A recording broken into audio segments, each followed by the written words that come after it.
Alhamdulillah nahmaduhu wa nasta'inuhu wa nastaghfiruh wa na'udzu billahi min syururi anfusina wa sayyiati a'malina may yahdihillahu fala mudilla lahu wa may yudlil fala hadiya lahu asyhadu an la ilaha illallah wahdahu la syarika lahu wa asyhadu anna Muhammadan abduhu wa rasuluh. Allahumma salli wa sallim wa barik ala nabiyyina Muhammad wa ala alihi wa ashabihi wa man sara ala nahjihi ila yaumiddin, amma ba'd. Khawani wa akhwati fid din, azani Allah wa iyyakum. Alhamdulillah, kita lanjutkan kajian kita masih dalam Kitabul Luqatah. Kita baru ucapan beliau rahimahullah, wa jumlatul luqatati arba'atu adhrub, dan luqatah itu kesimpulannya ada 4 macam. Kalau kita lihat dari berbagai dalil yang berkaitan dengan luqatah, maka bisa disimpulkan bahwa barang luqatah itu ada 4 jenis. Ahaduha, yang pertama, ma yabqa 'ala dawam, barang luqatah itu yang akan tetap langgeng, barang itu nggak akan rusak, barang itu nggak akan rusak gitu ya. Kadzahabi wal fillah, semacam emas, semacam perak. Wahada hukmuhu, hukumnya adalah ini, maksudnya yang telah kita perinci pada pertemuan yang kemarin. Wasani, yang kedua, ma la yabqa kat ta'amir ratbi, barang luqatah itu nggak akan awet, semacam makanan yang basah. Fahuwa mukhayyarun baina aklihi wa hurmih, maka dia boleh milih, yang nemukan itu boleh milih antara dia makan wa ghurmihi, tapi harus nanggung kalau dicari dia bayar, au bai'ihi wa hifdhi, atau dia jual lalu uangnya dia simpan. Wathalithu, dan yang ketiga, ma la yabqa illa bi'ilajin, barang yang enggak awet kecuali diproses. Ini barang yang enggak awet illa bi'ilajin, kecuali melalui ilaj itu? Melalui proses, ya dimasak, ya dijemur, ya diinikan, diitukan gitu ya. Karrutabi, semacam rutab, kurma yang masih muda. Fayaf'alu ma fihi al-maslahatu min bai'ihi wa hifdhi thamanihi, maka dia melakukan yang maslahat untuk barang tersebut. Bisa dia jual lalu uangnya dia simpan, au tahtajfi fihi wa hifdhi, atau dia keringkan terus barang tersebut disimpan. Warabi'u, sedangkan yang keempat, ma yahtaju ilan nafaqati, yang menyimpan barang tersebut butuh biaya. Kal hayawan, semacam hewan. Wa huwa dzurban, dan itu ada 2 macam. Yang pertama, hayawanun la yamtani'u binafsihi, binatang yang tidak dapat menjaga dirinya sendiri. Fahuwa mukhayyarun fihi baina aklihi wa hurmi thamanih. Dia boleh milih antara dia makan lalu dia ganti rugi, au tarkihi atau dia biarin, wat tatawwu bil infaqi, lalu dia biarin lalu dia tatawwu, jadi berbuat baik dengan cara membiayai perawatan binatang tersebut. Au bai'ihi atau dia beli, dia jual. Wa hifdzi thamanihi dan merawat, menjaga harta hasil jualannya. Yang kedua, wa hayawanun yamtani'u bi nafsihi, binatang yang bisa menjaga dirinya sendiri. Fa in wajadahu fis sahra'i tarakahu, apabila dia temukan itu di tengah padang pasir, biarin aja. Wa in wajadahu fil hadari, apabila dia temukan di tengah kampung, fahuwa mukhayyarun bainal asya'i tsalatsati fi, maka dia boleh memilih antara 3 yang barusan disebutkan tadi. Baik. Ikhwanu akhwati fiddin azanillahu wa iyyakum. Beliau membahas tentang macam-macam barang temuan. Jadi barang temuan itu tidak satu hukum karena jenisnya juga beda-beda. Kalau kita urutkan, jadi permasalahan ini, pertama, ya, jika kita itu nemu barang, tapi barang itu sebenarnya secara uruf sudah dibuang oleh pemiliknya. Sudah dibuang oleh pemiliknya. Maka itu bukan barang luqatah. Kalau kita membutuhkan barang tersebut, ambil saja dan tidak berlaku hukum luqatah. Karena itu sudah termasuk barang yang tidak bertuan. Karena sudah dibuang. Dan barang yang tidak bertuan, maka kaidahnya adalah man sabaqa ila mubahin fahuwa ahaqqu bihi. Barang siapa yang paling terdahulu mendapatkan barang milik umum yang tidak ada pemiliknya, fahuwa ahaqqu bihi, maka dia berhak untuk mendapatkan barang tersebut. Contoh, untuk itu butuh kardus. Mau berangkat ke toko, lah kok ternyata ada kardus terbuang di pinggir jalan. Terbuang ini, jelas-jelas itu terbuang di area pembuangan sampah, tapi kayaknya kardus itu baru diletakkan dan masih bagus. Bisa diambil? Bisa. Diumumkan setahun? Enggak. Langsung aja ambil. Dibawa pulang dan enggak perlu berbuat apapun karena itu barang sudah dibuang. Karena barang itu sudah dibuang. Kalau antum misalkan nemu barang di tempat rongsokan, di tempat sampah, jalan-jalan gitu kok nemu barang bagus, lihat gitu, dilihat-lihat kok butuh barang itu diambil, maka tidak mengambil harta luqatah, tidak mengambil hukum barang luqatah. Barang itu langsung bisa dimiliki, dimanfaatkan dan tidak ada konsekuensi apapun dari barang luqatah. Dari barang luqatah. Kenapa? Karena barang itu sudah dibuang. Berarti barang itu sudah tidak punya pemilik. Dan barang yang sudah tidak punya pemilik hukumnya adalah kayak barang umum. Kayak ikan di lautan.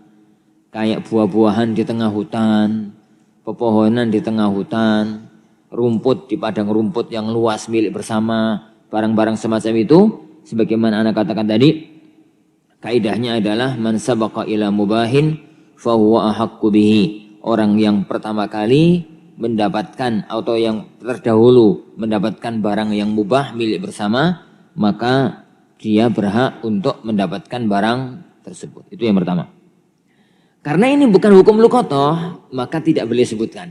Jadi tidak boleh masukkan dalam macam-macam barang luqatah. Tapi Anda perlu sebutkan untuk memahami masalah bahwasanya barang yang semacam itu bukan barang luqatah. Taib. Yang kedua. Beliau mengatakan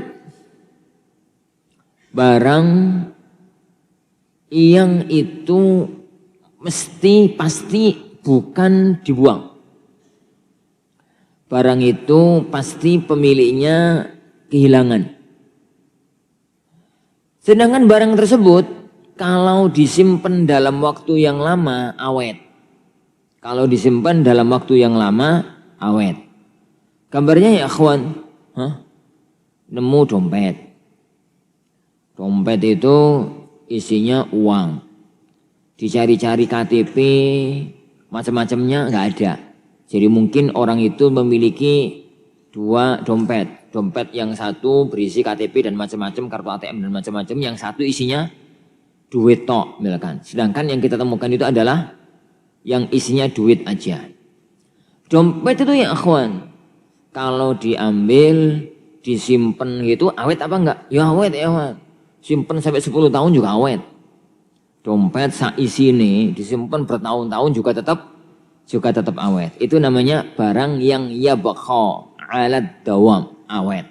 Nemu emas, nemu perak, nemu apa? Nemu barang-barang yang semacam itulah. Yang kalau kita ambil kemudian disimpan itu barangnya awet. Nah, kalau pertama itu bukan barang yang dibuang. Orang yang memilikinya mesti kehilangan. Ini mesti kehilangan. Kemudian orang yang kehilangan itu mesti berusaha untuk mencari secara umum. Karena barang yang semacam itu mesti berusaha untuk mencari secara umum, maka berlaku hukum yang kemarin. Berlaku hukum yang kita bahas pada pertemuan yang kemarin. Apa itu? Pertama, tatkala antum mendapatkan barang tersebut, boleh pilih diambil atau dibiarin. Kalau melihat bahwasanya kita itu yakin untuk bisa menjalankan amanah itu, ambillah. Kalau enggak yakin bisa menjalankan amanah itu, ambil juga. Dan serahkan kepada orang yang insya Allah bisa menjalankan amanah, memiliki barang temuan, memiliki barang luqatah. Terus setelah itu dikenali bungkusnya, dikenali isinya, dikenali barangnya, lalu disimpan dalam tempat yang standar untuk nyimpen barang yang semacam itu. Terus diumumkan selama setahun di tempat-tempat yang memungkinkan untuk pemiliknya mengetahui adanya barang tersebut. Kalau zaman sekarang pengumuman itu paling gampang di medsos. Zaman sekarang itu paling cepat malahan. Ini dalam jangka waktu 2-3 hari aja sudah menyebar ke seluruh penjuru dunia. Kalau zaman dahulu itu sulit sekali. Kalau zaman sekarang amat sangat mudah. Kalau zaman sekarang amat sangat mudah untuk melakukan pengumuman itu selama setahun. Kalau sudah lewat, kalau dalam waktu setahun pemiliknya, orang yang ngaku memiliki barang tersebut datang, dicek. Barangnya apa Pak? Bungkusnya apa? Warnanya apa? Modelnya kayak apa? Jika dia itu mampu menjawab dengan detail yang kita tanyakan, berarti dia pemiliknya. Serahkan barang tersebut kepadanya dan selesai masalah. Jika tidak ada dalam setahun, tidak ada yang mengaku atau ada orang yang mengaku tapi dilakukan dalam waktu setahun, silahkan memanfaatkan barang tersebut. Memanfaatkan ya, bukan memiliki. Silahkan memanfaatkan barang tersebut. Lah, apabila suatu ketika ada orang yang mencari dan dia pemiliknya, maka wajib untuk menggantinya. Meskipun telah lewat dari 1 tahun. Kenapa? Karena berhak memanfaatkan itu hanyalah hak pakai, hak guna, bukan hak milik. Itu yang pertama. Jadi yang pertama yang boleh katakan wa hadza hukmuhu, itu hukumnya sebagaimana yang telah kita bahas dalam pertemuan yang kemarin. Yang kedua, para hadirin azanillahu wa iyyakum. Jenis yang kedua adalah barang yang enggak awet. nemu rujak lah sak jam rusak. Nemu apa nongko satu utuh. Saawet-awete nongko ya 2 pekan bosok. Itu namanya la yabqa. Yani barang yang enggak awet. Makanan-makanan basah, buah-buah yang tidak bisa untuk diawetkan. Lah, barang-barang yang semacam itu, yang enggak awet semacam itu dan enggak bisa diproses, maka lakukan salah satu dari 2. Penemunya itu bisa melakukan salah satu dari 2. Yang pertama, boleh langsung dia makan. Tapi jika suatu ketika nanti ada yang mencari, wajib ganti. Nemu rujak, dibuka rujak, masih bagus. Kayaknya barusan beli itu jatuh. Akhirnya bismillah bawa pulang untuk rumah, makan, dimakan. Setelah dia habis makan, buka WA ternyata ada pengumuman. Saya barusan beli rujakku jatuh entah di mana. Barang siapa yang menemukan mohon untuk hubungi saya. Kok berewong gini. Anggaplah ya akhwan orang semacam itu, maka wajib untuk bayar harganya. Itu namanya ghurm. Kenapa? Lah orangnya nyari dan kita sudah tahu siapa orangnya. Tapi itu yang pertama. Yang kedua atau dijual. Nemu nongko satu buah dijual. Lalu hasilnya disimpan. Dan berlaku hukum yang pertama, yaitu diumumkan. Jadi kalau barang itu banyak, diumumkan dengan kaidah yang pertama tadi. Tapi ya, itu yang kedua, gitu ya. Itu yang kedua. Masalah dalam hukum yang kedua ini, dalam gambaran sebagian para ulama adalah barang-barang yang mana orang itu kalau kehilangan secara umum gak akan mencari. Jadi secara umum dia itu tidak akan mencarinya. Kayak orang itu secara umum kalau kehilangan uang 1.000 kan gak nyari. Secara umum kalau kehilangan uang 500 itu gak nyari. Maka barang-barang semacam itu, jadi yang kemungkinan besar pemiliknya itu tidak mencarinya, bisa diambil lalu langsung dimanfaatkan dan tidak perlu berlaku hukum luqatah. Tapi kalau ternyata ada orang mencari, wajib untuk mengganti barang tersebut apabila barang tersebut telah kita manfaatkan. Yang ketiga. Apa kata beliau yang ketiga? Barang-barang yang la yabqa, barang yang enggak awet kecuali bi'ilaj, kecuali diproses. Kecuali diproses terlebih dahulu. Kalau gambaran yang ada di zaman dahulu itu rutob. Ar-rutobu. Kecuali rutob. Jadi semacam rutob. Gambarannya bagaimana? Rutob itu kan korma yang masih basah. Korma yang masih basah itu 3-4 hari itu mesti bosok. Bagaimana caranya agar nggak busuk? Dijemur. Setelah dijemur jadi kering. Lah kalau sudah jadi kering itu disimpan setahun awet. Jadi korma kalau sudah kering-keringnya kurma ya bukan keringnya kerupuk ya. Jadi keringi kerupuk ya itu, keringi kurma ya yang kormanya sudah dijual-jual di pasar itu namanya korma kering. Lah korma itu bisa kalau disimpan selama setahun itu bisa. Maka barang yang semacam itu, barang itu aslinya nggak awet. Tapi kalau diproses bisa awet. Bisa awet. Kalau barang semacam itu, maka lakukan yang termaslahat. Bisa dijual lalu uangnya uangnya disimpan atau dijemur terus barangnya disimpan. Kalau cuma dikit, kembali kepada hukum yang kedua, yaitu silahkan langsung dimakan, bisa langsung dimakan, dimanfaatkan. Tapi kalau suatu ketika ada yang mencari, maka wajib untuk menggantinya. Jadi wajib, jadi untuk menggantinya. Itu yang ketiga. Yang keempat, barang yang ditemukan tapi untuk nyimpennya butuh biaya.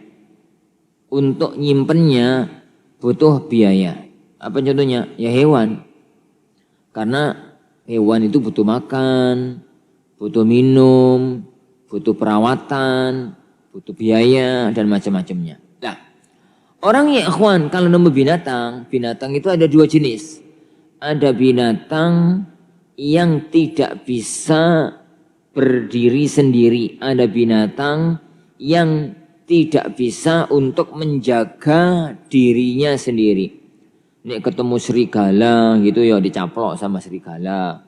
Ketemu ular gitu ya dicaplok sama ular. Binatang-binatang kecil. Pitik, ayam, bebek, kambing, kelinci, marmut. Binatang-binatang itulah. Binatang-binatang kecil yang kalau ada binatang buas menerkam dia itu mesti kalah. Ini mesti kalah. Nah kalau binatang-binatang itu dilepas begitu saja, bisa jadi nggak akan bisa bertahan hidup. Binatang-binatang semacam itu, yang kata beliau, kata beliau, binatang yang semacam itu, ambillah. Karena kata Rasulullah SAW, huwalaka awli akhika awli dhi'ab. Binatang semacam itu bisa jadi milik kamu, bisa jadi milik saudaramu, atau miliknya serigala. Kalau diterkam serigala, dia akan mati. Nah, binatang-binatang semacam itu ambil. Nemu kambing misalkan. Nemu ayam misalkan. Tapi ayam jelas-jelas ayam yang hilang dari pemiliknya. Ya bukan ayam-ayam tonggo ambil. Bukan kambing tonggo. Jadi kambing yang hilang dari pemiliknya. Nah, kambing-kambing jenis itu silakan diambil. Kemudian lakukan beberapa hal. Yang pertama dijual. Setelah dijual, harganya disimpan dan berlaku hukum luqotoh yang pertama. Diumumkan selama setahun dan macam-macamnya tadi. Atau dirawat. Jadi bagaimana dengan biaya perawatannya? Biaya perawatannya bisa dianggap sebagai sedekah dari yang menemukan. Sedekah dari yang menemukan, sebagian ahli ilmu mengatakan, ya nanti kalau orangnya datang ya minta ganti biaya. Jadi minta ganti biaya. Atau dimakan. Langsung dibeleng, dimakan. Nanti kalau pemiliknya datang dia ganti rugi. Wallahu a'lam. Yang kedua, binatang yang secara umum dia itu untuk hidup sendiri bisa bertahan dan dia tidak akan kalah kalau hanya untuk menghadapi binatang-binatang buas yang kecil, kelas-kelas serigala, kelas-kelas ular kecil dan macam-macamnya itu bisa bertahan. Jenis unta, binatang-binatang yang besar itu kalau ketemu serigala tengah jalan, ini serigalanya tendang mati serigala itu. Dia itu bisa makan pepohonan, daun-daun yang agak tinggi itu bisa karena badannya gede dan dia bisa mencari minum sendiri. Dia juga bisa bertahan hidup karena bisa minum sekali kemudian dalam waktu yang lama dia nggak minum itu bisa untuk bertahan. Binatang-binatang jenis semacam ini biarkan aja. Jadi binatang ini kata beliau kalau ditemukan di tengah padang pasir biarkan aja. Toh dia bisa bertahan hidup.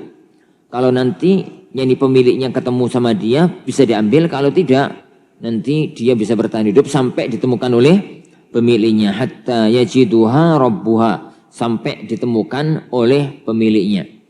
Yang kedua, apabila ketemunya di tengah kampung, unta ini kalau nggak antum ambil bisa jadi diambil sama orang, dan di daerah tersebut orangnya itu tidak semuanya amanah. Bisa jadi nanti diambil sama orang, dimaling sama orang, dibeleng, nggak ngomong-ngomong. Dalam kondisi semacam itu, ambil dan lakukan kayak menemukan kambing tadi. Bisa dijual, hartanya disimpan dan berlaku hukum luqotoh. Bisa dirawat, dan biayanya semacam tadi, bisa kemudian dibeleh, dimakan, kemudian nanti kalau orangnya datang diganti, atau kalau orangnya datang minta untuk bisa diganti rugi, jadi dia membayar harga dari unta yang telah dia makan, yang telah dia manfaatkan tersebut. Wallahu a'lam bissawab. Nah, Perhatian azanillahu wa yakum. Jadi ini beberapa hal yang berkaitan dengan perincian hukum luqatah, melanjutkan dari apa yang telah kita pelajari dalam pertemuan yang kemarin. Baik. Boleh mengatakan faslun wa in wujida laqitun biqari'atit tariqi. Apabila ditemukan laqit. Laqit itu nemu, tapi nemu orang, nemu bayi. Jadi ada bayi, enggak ketahuan siapa orang tuanya. Bisa jadi bayi itu hilang, bisa jadi bayi itu dibuang, bisa jadi bayi itu dibuang. Gambarannya bayi dibuang, ya ono bayi pagi-pagi pulang sholat subuh jalan-jalan, ada suara bayi nangis di pinggir tempat sampah, misalkan gitu. Ya itu berarti dibuang. Atau bisa jadi ini ada bayi jerit-jerit gitu ya, di tengah malam gelap gulita, kemudian di mana gitu. Yang penting nemu bayi. Jadi kalau nemu barang namanya luqatah, kalau nemu bayi namanya laqit, namanya laqit. Wa in wujida laqitun biqari'atit tariq, di tengah jalan, di jalanan. Fa akhluhu wa tarbiyatuhu wa kafalatuhu wajibatun 'alal kifayah. Maka ngambilnya, didiknya, ngerawatnya itu menjadi fardu kifayah. Harus ada yang ngeramut. Karena kalau enggak ada yang ngeramut mati. Dan kalau mati berarti orang daerah situ dosa. Ada bayi yang hilang, kehilangan orang tuanya, bisa jadi malah dibuang sama orang tuanya, kok enggak ada yang ngambil. Kalau di negeri kita, kalau ada di antara orang satu kampung itu yang ngambil, alhamdulillah. Kalau enggak ada, dibawa ke panti-panti asuhan terdekat. Kalau enggak ada, bawa ke dinas sosial. Untuk nanti yani dirawat di tempat-tempat yang semacam tersebut. Nah, wala yuqarru illa fi yadi aminin. Dan tidak boleh bayi itu diserahkan kepada orang yang enggak amanah, enggak benar agamanya, enggak baik amanahnya. Kenapa? Nah, kalau bayi itu diramut oleh maling, langkah bersebut dari maling. Kalau bayi itu diramut oleh orang yang tidak ahli ibadah, khawatirnya nanti enggak jadi ahli ibadah. Jadi harus diramut oleh orang yang terpercaya oleh masyarakat sekitar. Kenapa ini jadi satu kewajiban? Ya, karena ini adalah bab amar bil bab ta'awun 'alal birri wat taqwa wa ta'awunu 'alal birri wa taqwa. Dan kalau membiarkan bayi itu mati, maka itu adalah kayak membunuh, dan membunuh adalah perbuatan dosa. Maka kalau tidak mau dikatakan membunuh dan tidak mendapatkan dosa pembunuhan, maka kewajibannya adalah ada yang ngeramut bayi tersebut. Nah, anfaqal hakimu alaihi minhu fa illam yujad ma'ahu mal fanafaqatuhu min baitil mal. Jadi biaya perawatannya dari mana? Kalau bayi itu punya harta, dari hartanya. Gimana kabarnya ya, Hon? Nah, ada bayi sengaja dibuang karo wong tuane. Tapi sama orang tuanya di kotak bayi tersebut yang ditaruh di pinggir jalan sebelum subuh, karepe ngono ben Pak atau subuh ada yang menemukannya, itu dibawahi bekal emas 1 kilo. Misalnya itu berarti orang kaya raya tapi selingkuh, khawatir konangan, itu akhirnya bayinya itu dibuang tapi dibawahi emas 1 kilo. Maka semua biaya dia hidupnya berarti diambilkan dari biaya uang tersebut, jadi untuk perawatan dan hidupnya. Tapi yang kedua, kalau sama sekali tidak ada harta yang dibawa oleh bayi yang terbuang tersebut, maka kewajiban ini adalah kewajiban negara, baitul mal. Kalau tidak ada baitul mal, maka kewajiban masyarakat sekitar. Kalau yang penting ada yang biayai. Bisa jadi satu orang kaya ngambil, ya wis tak biayainya, aku yang ngeramut.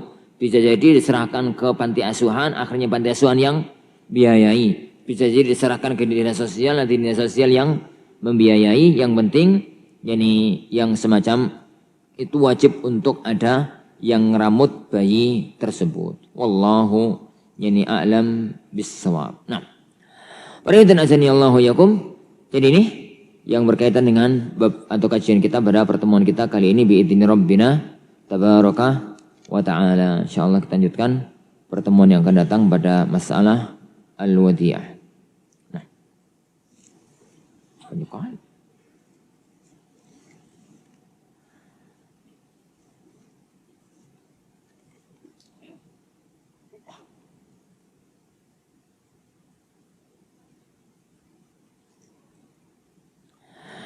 Pada waktu kecil, ana menemukan uang dan mengambilnya di jalan dan menganggapnya sebagai harta temuan, luqotoh, rezeki tiba-tiba. Antum terjemahkan luqotoh dengan rezeki tiba-tiba. Gitu. Apakah sekarang ana wajib untuk menggantinya?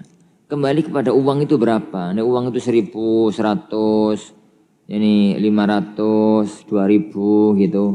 Ya sudah, yang penting nggak ada orang yang mencari, maka berarti harta tersebut halal. Tapi kalau harta itu banyak, dan ini kayaknya enggak. Kalau anak kecil nemu harta paling enggak sampai 10 juta, 1 juta, itu enggak. Kalau harta itu banyak, maka berarti harus diberlakukan hukum luqotoh. Tapi zahir dari pertanyaan, bahwasanya itu ini adalah harta kecil, harta sedikit karena ini nuansa masih kecil. Wallahu a'lam.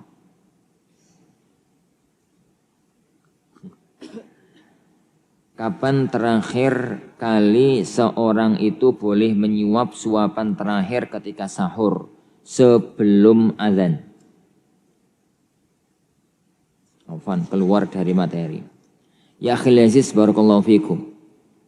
Rabbuna Jalla wa'ala berfirman, wa kulu washrabu hatta yatabayyana lakumul khaytul abyadu minal khaytil aswadi minal fajr thumma atimmus siyama ilal lail.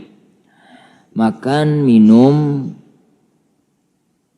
sampai silakan makan, silakan minum sahur sampai nampak benang putih dari benang hitam, yaitu waktu fajar.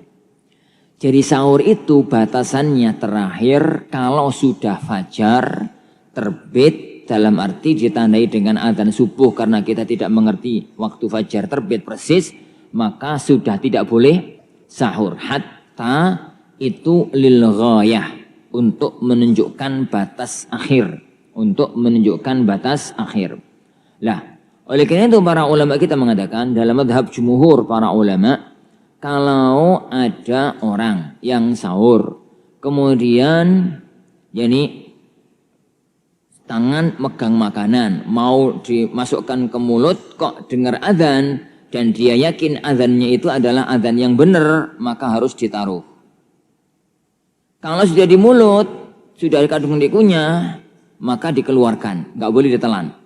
Karena kalau ditelan, itu berarti dia makan saat sudah subuh, berarti dia tidak sah puasanya. Itu dalam mazhab mayoritas para ulama. Dalam madhab mayoritas para ulama. Kenapa? Karena hatta itu liddilalati ala al-ghayah. Hatta itu liddilalati ala al-ghayah. Barangkali antum mengatakan, lu Ustaz, lah hadis itu Ustaz.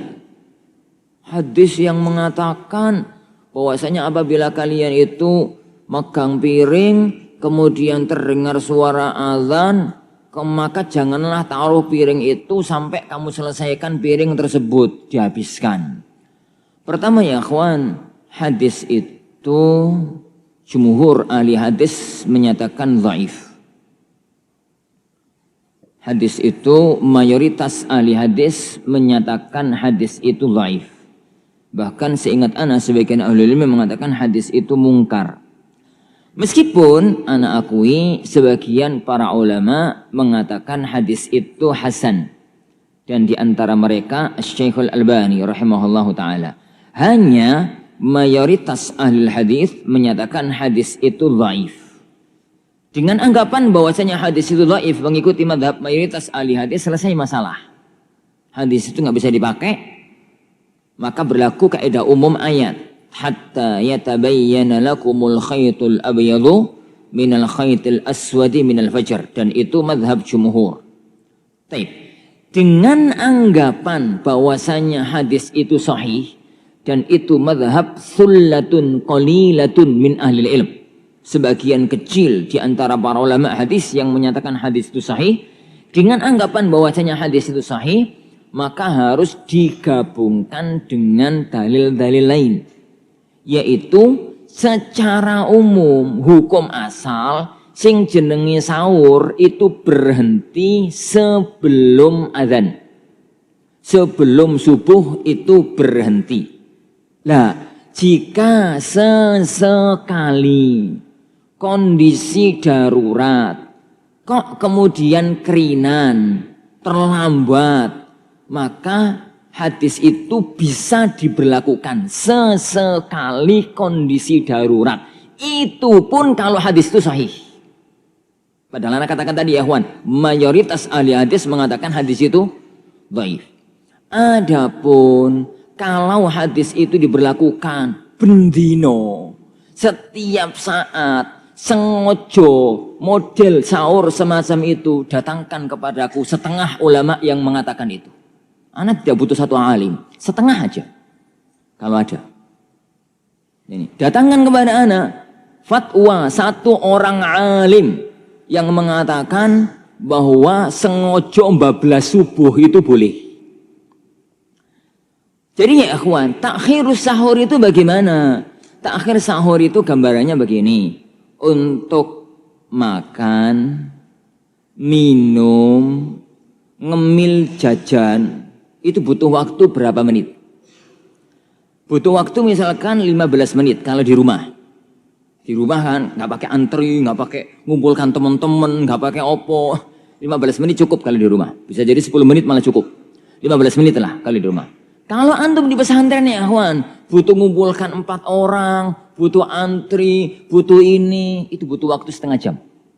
Anggap butuh waktu setengah jam. Lah, yang di rumah, yang sahur itu mulai dari nyentong, ngambil nasi, sampai makan, sampai minum, sampai ngemil, itu butuh waktu 1/4 jam.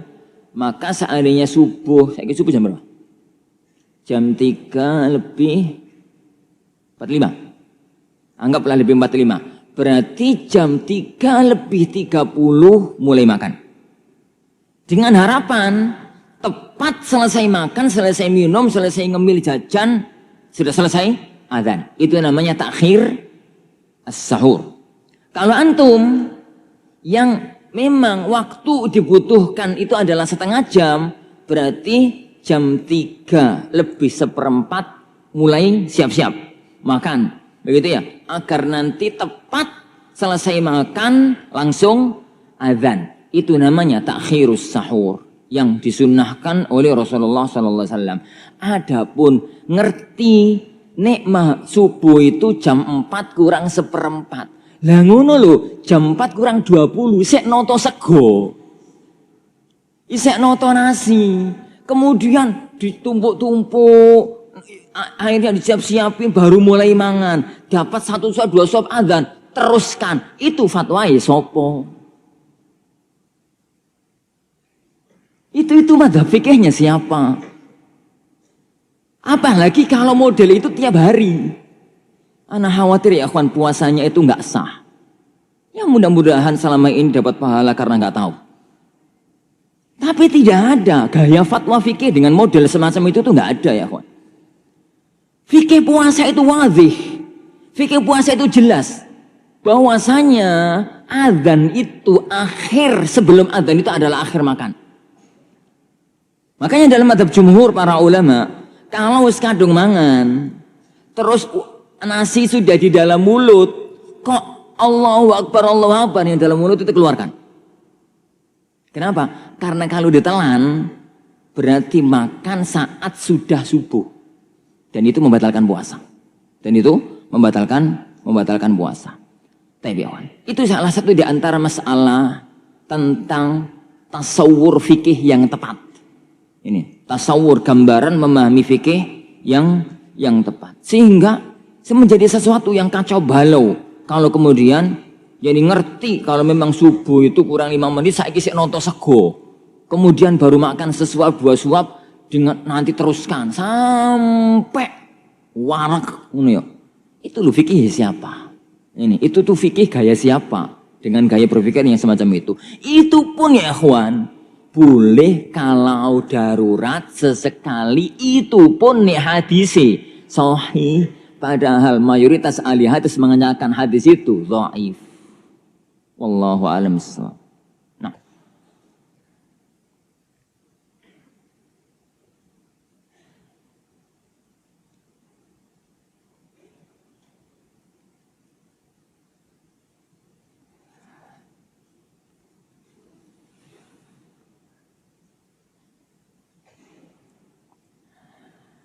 misal kita mendapatkan uang, lalu orang yang punya meminta kepada kita, lalu orangnya mengasih upah kepada kita sebagai tanda terima kasih.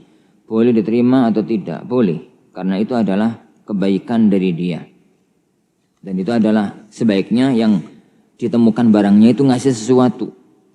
Ngasih sesuatu karena sebagai tanda terima kasih. Hukum asalnya orang itu kalau berbuat baik, maka dia itu berterima kasih dengan cara yang uruf masyarakat berterima kasih dengannya.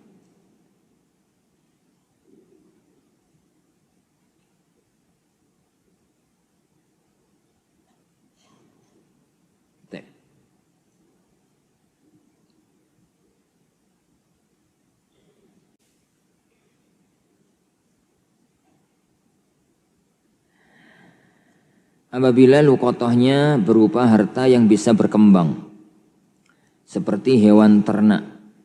Nanti kalau beranak pinak dengan sebab usaha kita, apakah keluarga besar hewan apakah keluarga besar hewan tersebut milik kita? Dan susunya apakah bisa kita minum? Pertama ya ikhwan, negeri antum itu tidak ada minum susu kambing langsung dari kambingnya. Tapi ya ikhwan, secara fikih, jadi kalau nemu kambing 10, kemudian kita rawat, kita gandeng dengan kambing milik kita. Ternyata kambing itu jadi banyak, qadarullah itu jadi banyak. Lah dapat 3 tahun kemudian pemiliknya datang, "Mas, sampean pernah nemu kambing 10 ya? 3 tahun yang lalu." "Oke Mas." Nah sekarang mana itu banyak tuh, sekarang kambingnya jadi 100. Sekarang kambingnya jadi 100. Fikirnya bagaimana ya Juan? Yang 10 kembalikan. Yang 10 awal itu kembalikan. Kemudian yang 90 itu dianggap sebagai mudharabah. Jadi dia pemilik modal, antum yang ngerawat. Lalu pembagiannya tergantung urf yang berlaku di tengah masyarakat. Kalau tidak ada kesepakatan. Kalau misalkan pemilik kambing tadi itu mengatakan, "Masya Allah Mas, terima kasih Pak, jazakallah khair. Sekarang jadi 190 ya wis lah, yang 80 milik sampean, yang 10 milik saya bawa 20 aja ya." Itu alhamdulillah. Kalau kemudian yel-yelan, iki yang punya kambing kurang ajar tuh. Ini kepingin ngambil semua. Lu wong kepiye tuh? Tapi kalau mengeyel-eyelan semacam itu, maka berlaku hukum urf. Biasanya kalau ngeramut kambing orang, terus beranak pinak, itu yang ngeramut dapat berapa persen dikembalikan. Kalau di negeri kita, di daerah ini biasanya itu 50% hasilnya.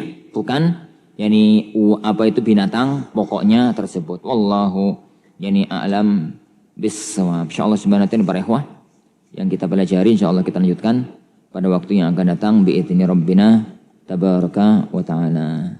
Kita sudah isya. Kita akhiri. Subhanakallahumma bihamdika asyhadu an la ilaha illa anta astaghfiruka wa atubu ilaik. Wa sallallahu wa sallam wa baraka ala nabiyyina Muhammad. Assalamualaikum warahmatullahi wabarakatuh.